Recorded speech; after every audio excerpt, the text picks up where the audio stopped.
What is going on, guys? It is Wrestlelamia here, back with another news video. With Fastlane just a week away, what angles with the WWE forward on the latest edition of Smackdown? Join us now as we look at this week's edition of the Blue Brand, as well as the wildest wrestling news stories and rumors you need to know, including why Andrade asked for his release and Vince's response, Jason Jordan has been caught, Edge's latest milestone, a WWE superstar has undergone a huge transformation, and much more. Be sure to subscribe and hit that notification bell for daily wrestling videos, and follow us on Facebook for exclusive lists. Now, as always, we won't recap the show, but just provide you with the good, the bad, and the downright ugly. As always, we start off with the good as number 1, the real phenomenal one. AJ Styles may be nicknamed the phenomenal one, but Daniel Bryan has every right to claim the title because it's been nothing short of phenomenal during his current program with Roman Reigns. Bryan has quickly made the switch from a veteran who is busy helping others to someone who realizes his championship clock is ticking and that his next world title shot could be his last. Bryan has cut passionate promos week in and out, and he's called Roman Reigns out, as well as showing he's amplified his intensity in his quest to secure a Universal Championship match at Fastlane. Bryan seems like a legitimate contender and someone Roman Reigns should fear, with the very real possibility that fans could see a triple threat match at WrestleMania 37 between Bryan, Edge, and Roman Reigns. Best of all, Bryan has managed to make the leap from a wrestler who seemed to be fading into the mid-card into a wrestler who is a main eventer to be respected. He deserves the majority of credit for getting over, and hopefully the WWE won't pull the rug out from underneath him at Fastlane. Number 2, Shinsuke vs Seth? Hell yeah. The apparent program between Seth Rollins and Cesaro may have taken an interesting turn, as Rollins laid the Swiss Superman out after Cesaro's match with Murphy. Rollins delivered a grade A ass beating to Cesaro, making it possible fans might not see him in action for a few weeks at least. Enter Shinsuke Nakamura, whose tag team partnership and friendship with Cesaro is well known and who gave Rollins the hairy eyeball backstage after Rollins rolled Cesaro in the ring. As good as Cesaro vs Rollins could be, a Shinsuke vs Seth feud could be even better. Number 3, a fistful of feuds. Now, we're not going to take any cheap shots at Raw other than to point out that unlike the Red Brand, Smackdown is building a nice number of feuds leading into this year's showcase of the Immortals and beyond. We already have Edge taking on Roman Reigns at Mania, along with the added possibility of Daniel Bryan being thrown in as well as Biggie fighting Apollo Crews and Bianca Belair battling Sasha Banks, which to be fair is increasingly looking to be heated and hostile as opposed to a battle of mutual respect. Throw in other potential programs like the aforementioned Seth Rollins vs Cesaro and or Shinsuke Nakamura, a looming breakup between Nia Jax and Shayna Baszler, and a brewing rivalry between the Mysterios and Chad Gable and Otis, and yeah, plenty of potentially exciting encounters. Even better, the WWE is taking time to develop these programs rather than rushing into things. Number 4, a long overdue return. It was excellent to see the return of SmackDown superstar Murphy, a wrestler who's been sitting on the sidelines too long ever since he was drafted from Raw to SmackDown. Although the WWE dropped the romance angle between him and Aaliyah, there's still simply no reason to waste someone of Murphy's caliber on SmackDown. Murphy has shown he can put on consistently good matches, and for a while it looked like he was going to secure an upper card spot alongside Seth Rollins. Whether or not Murphy reunites with Rollins remains to be seen, but whatever direction the WWE decides, it would help the Blue Brand by giving him a push and determining whether or not he can live up to what looks to be a considerable potential.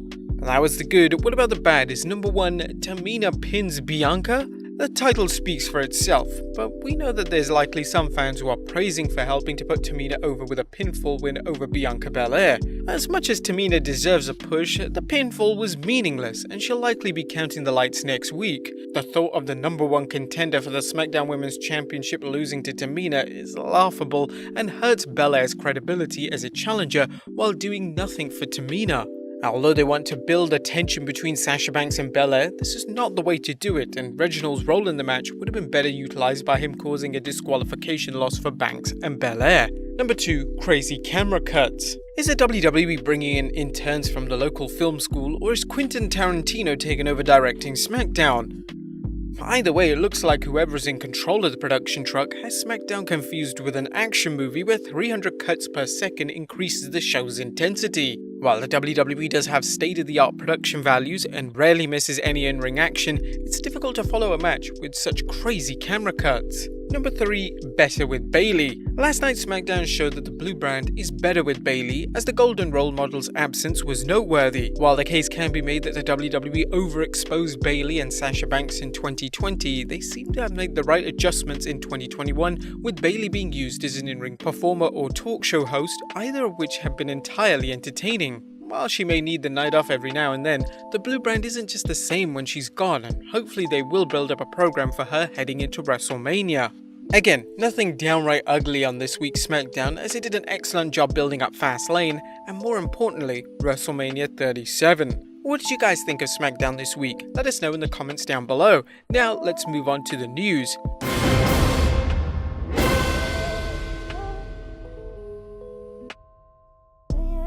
Now our first story looks at why Andrade quit and his release has been rejected. A former United States champion, Andrade is miserable with his push in the WWE, so much so that he recently requested his release from the promotion. Wrestling Inc.'s Mark Middleton broke the story on Andrade asking for his WWE exit, a situation which matches reports from several reliable news sites that Andrade is very unhappy. Andrade received a strong push in NXT and on the main roster, with manager Zelina Vega helping him to get over as one of the WWE's most promising heels. But things quickly went downhill though when Paul Heyman was released as Raw Executive Director, and while rumour has it that Vince McMahon was once a big Andrade fan, well, that's no longer the case.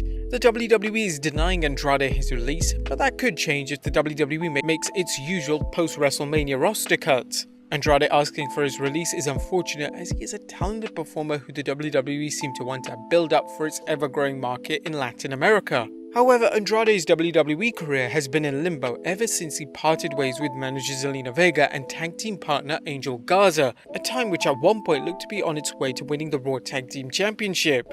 Now, while Andrade's skills can't be denied, the case can be made that one of the biggest obstacles to sustain a push has been his failure to learn English. You may recall rumours that Vince McMahon asked Andrade to work on improving his English skills, and when last heard from, Andrade didn't seem to have made any improvement. While he could be highly marketable in Mexico, where he competed before WWE, it's vital for him to speak English if the WWE is to market him in the United States as an upper card or main event wrestler. As much as Andrade may be a victim of Mr. McMahon's ever-changing moods, his lack of a push might also be due to Andrade's apparent failure to master English. Now, in an update by Figure 4 Wrestling Online, reports are coming through that the request for his release has been denied and Andrade will remain under contract with WWE. Next up, Jason Jordan caught cheating. The professional wrestling has had its share of real-life happy couples, but as we're about to see, scandals do occasionally surface, this time with former WWE superstar Jason Jordan, who is currently working as a producer. Jordan's wife, April Everhart, posted the following on Instagram saying, "If you or one of your friends slept with my husband, please keep it to yourself. I can't handle it anymore. He's all yours." Everhart also reportedly shared an emotional message on Instagram saying, "I don't know if people feel like they're helping, but when I get dozens of names, messages, photos and videos, that's a lot. I'm just human, and I can't do that anymore." According to a report from Ringside News, the couple married in 2017. Next up, Edge's latest milestone. 2021's Royal Rumble winner Edge is about to make history on 19th March as he wrestles his first match on SmackDown in 10 years. In case you missed the 11th March SmackDown, the Rated R superstar will battle Jey Uso to see who will serve as the special enforcer for Fastlane's Universal Championship defense by Roman Reigns against Daniel Bryan. And finally, Humberto is huge. Last but not least, third-generation superstar Humberto Carrillo made an amazing physical transformation while his WWE television time has been limited. Carrillo took to Instagram posting a picture of himself in the gym with the caption, "Growing this avatar while I'm here."